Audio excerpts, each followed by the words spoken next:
ओम नमः शिवाय, हर हर महादेव, श्री शिवाय नमस्तुभ्यम। तो मेरे प्यारे शिव भक्तों, कैसे हैं आप सब। मेरे देवादिदेव महाराज जी से यही प्रार्थना करती हूँ कि आप सब पर उनकी कृपा यूं ही बनी रहे, आप हमेशा खुश रहें।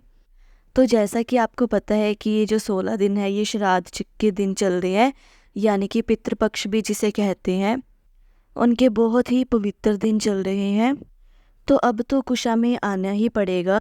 तो जिन व्यक्तियों ने भी श्री देव महापुराण, शिव महापुराण कथा जो कि कोटा में चल रही है, मैं तो आप भली भांति इस चीज़ से परिचित होंगे कि ये कुशा क्या होती है और इसका क्या महत्व है। अगर आपके घर में परेशानियां ख़त्म होने का नाम ही नहीं ले रही, एक के बाद एक परेशानी आ ही जाती है, कभी धन नहीं आ रहा, व्यापार अच्छे से नहीं चल रहा, कोई मनोकामना है जो पूरी हो ही नहीं रही, बीमारियां बहुत ज़्यादा हो रही है घर में किसी न किसी को, और धन जैसे ही आता है वैसे ही वह किसी न चीज़ में लग ही जाता है, और आप इन सब चीज़ों को लेकर काफ़ी ज़्यादा चिंतित भी रहने लगे हैं।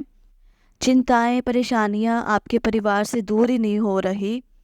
मात्र इस छोटे से उपाय से आपकी सारी परेशानियां दूर हो जाएगी, जो भी चिंताएं हैं सब खत्म हो जाएगी। पूज्य गुरु जी की कथा को सुनकर समझकर बहुत ही सरल तरीके से आपको मैं कुछ उपाय बताऊंगी।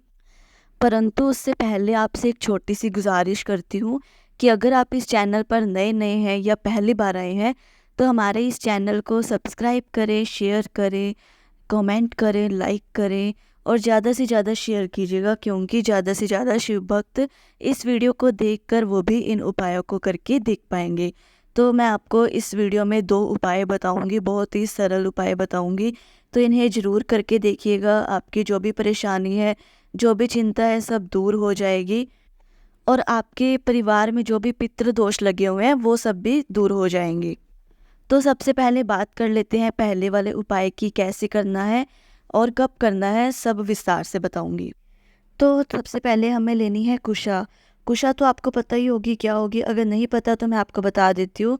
जो पहले की जो लोग होते थे वो अपने घरों में कुशा के ऊपर बैठकर ही पूजा पाठ करते थे और अपने घर में कुशा का ही उपयोग करते थे। वह सोते भी कुशा के ऊपर ही थे, जिनसे उनकी आयु भी बहुत लंबी होती थी, और जिसे आजकल के जो लोग हैं ये उसे चटाई भी बोल देते हैं। तो जब मैया पार्वती जी ने पूछा कि यह ढेर किस चीज़ का है, तो स्वामी आर्यमन जी ने बताया, इसके कुछ उपाय बताए, मतलब इसके कुछ फ़ायदे बताए कि इस पर सोने से जो पहले के लोग हैं जो सोते थे उनकी आयु भी लंबी होती थी, और पितरों के लिए यह बहुत ही ज़्यादा लाभदायक होता है। इसे अपने घर में ज़रूर रखें।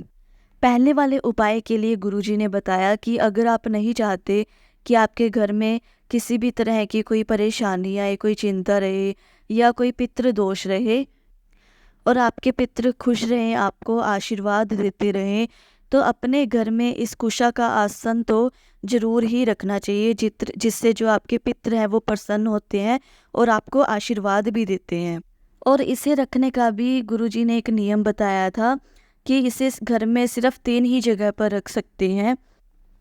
तो ध्यान से सुनिएगा, गुरुजी ने अपनी कथा में यह भी बताया था कि ये जो कुशा का आसन होता है, ये जो पितरों को संतृप्ति दिलाता है।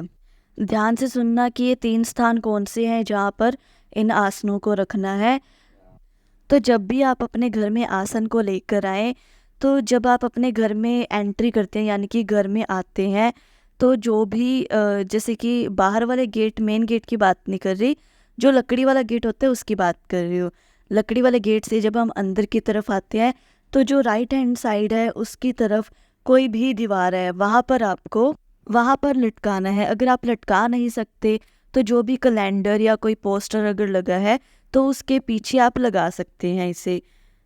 और दूसरा स्थान गुरुजी ने बताया था अपने घर के मंदिर में, और जो तीसरा स्थान है वो रखना है आपको अपने घर में किचन में। जो भी पीने का स्थान होता है, जहाँ पे जैसे कि हम मटका रखते हैं, है ना, वो पितरों को समर्पित होता है, जो पीने का स्थान होता है, तो वहाँ पर अगर आप रखेंगे तो पितर आपके बहुत प्रसन्न होते हैं। और ये तो था पहला वाला उपाय। अब हम बात कर लेते हैं दूसरे वाले उपाय की।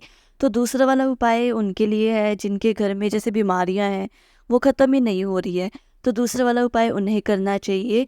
जैसे कि जब हम डॉक्टर के पास जाते हैं तो हम रिपोर्ट नेगेटिव ही आती है, लेकिन कोई ऐसी बड़ी बीमारी है जो पीछे छोड़ ही नहीं रही है, सही नहीं हो रही, तो उसके लिए इस उपाय को करना है। तो सबसे पहले एक तांबे का लोटा ले लेना है और उसमें शुद्ध जल भर लेना है। और फिर उसके बाद आपको ले लेनी है कुशा। अगर आपको ताज़ी कुशा यानी हरी हरी कुशा मिल जाए, जैसे जो घास होती है ना उस तरह की कुशा मिल जाए, तो वह सबसे अच्छी मानी जाती है।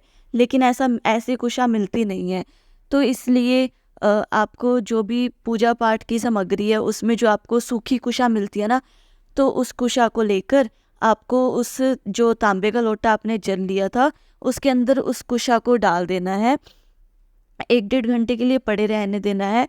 और फिर पहुंच जाना है मेरे देव आदिदेव जी के मंदिर शिवलिंग के पास, और फिर आपको उत्तर दिशा की तरफ मुख करके बैठना है। और फिर जो भी आपको पूजा अर्चना करनी है वो कर लीजिएगा।